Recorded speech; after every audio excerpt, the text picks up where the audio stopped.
Good question.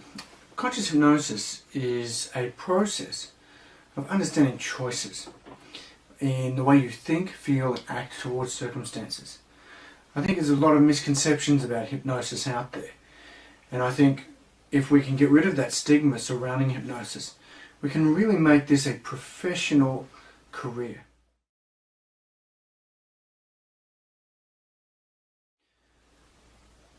Hypnosis itself, defined over many years, is very misleading.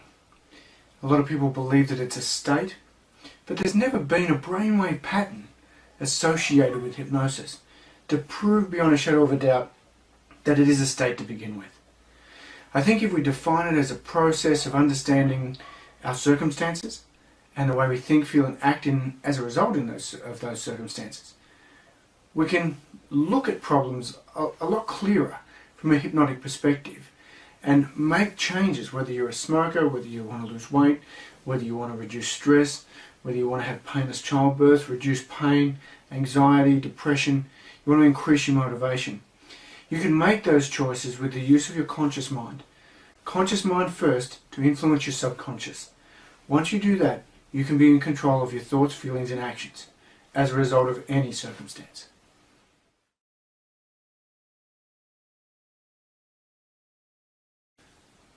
Well, I think hypnosis for smoking has been used for hundreds of years.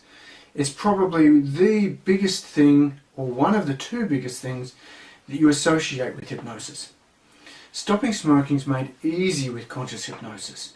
Easier than previous methods that I've ever used in hypnosis.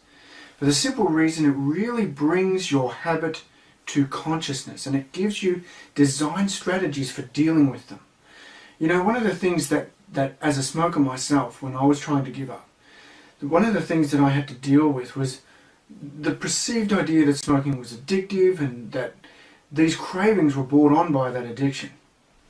We can change the way we think with conscious hypnosis and change the way we feel and act, therefore changing our response. With conscious hypnosis, that's made very easy.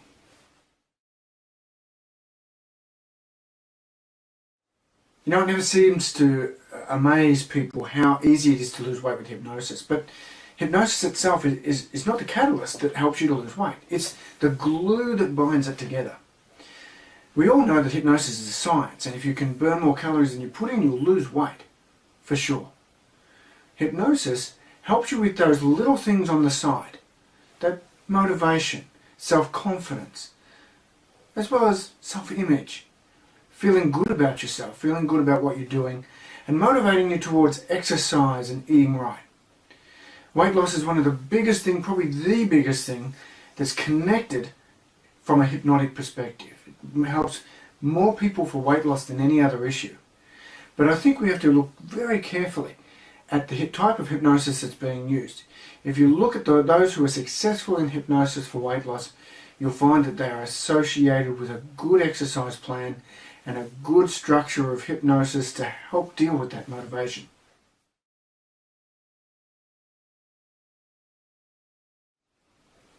Now, hypnosis can work for almost anything, and I do say almost anything because there's one thing that I have found hypnosis virtually ineffective for.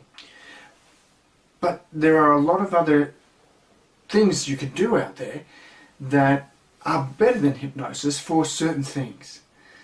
Medical has a big hold on the word cure, that cures more things. Hypnosis doesn't cure anything. It just helps the person find the right internal state to deal with what they have to deal with, to deal with the circumstances. You know, we cannot change the seasons or the winds, but we can change ourselves. And once we learn how to think, feel and act differently, then anxiety can become a thing of the past. Once we start to focus on what we want, pain can be reduced, if not eliminated. We all know that some pain is psychosomatic. So therefore, by dealing with the psychosomatic side of it through hypnosis, we're able to reduce or eliminate pain very, very easily. And as far as fear, well, fear is one of the biggest things that I find with conscious hypnosis being able to deal with. Because conscious hypnosis goes right to the jugular of the fear concept, the understanding of how the amygdala, the true understanding of how the amygdala is triggered. And that is either via danger or opportunity. And once we can identify it, we can start to build small but simple steps to deal with any fear. And once we have that plan of action, then fear fades away. And we do that through a powerful method of conscious hypnosis.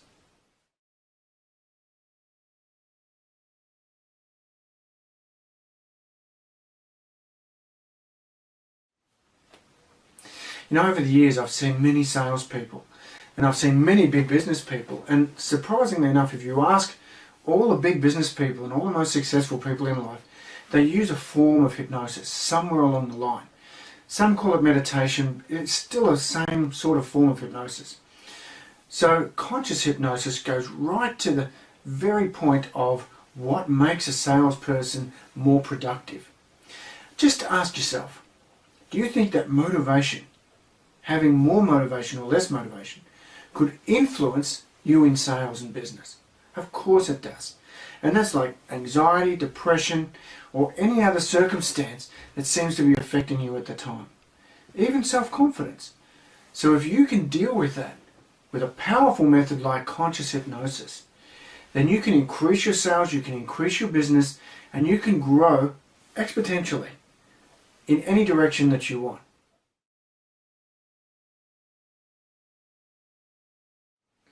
You know, I think that all hypnosis is self-hypnosis. I think conscious hypnosis, although it can be sort of guided by someone, the ultimate goal is to be able to initiate hypnosis yourself. So self-hypnosis is the obvious and the objective in any hypnosis course or any hypnosis training.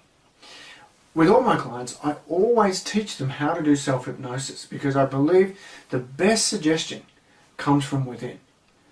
Because you're the one who's having those thoughts. You're the one who's having those feelings. You're the one who's making those decisions to take that action. So who better to understand all that going on internal than yourself? Once you can understand it, you can make small, progressive steps towards dealing with it. So self-hypnosis to me is one of the most powerful forms of therapy there is around the world. It explains the placebo effect in medicine. There's a lot of medical information in regard to the power of self-hypnosis that I don't think many people are taking note to.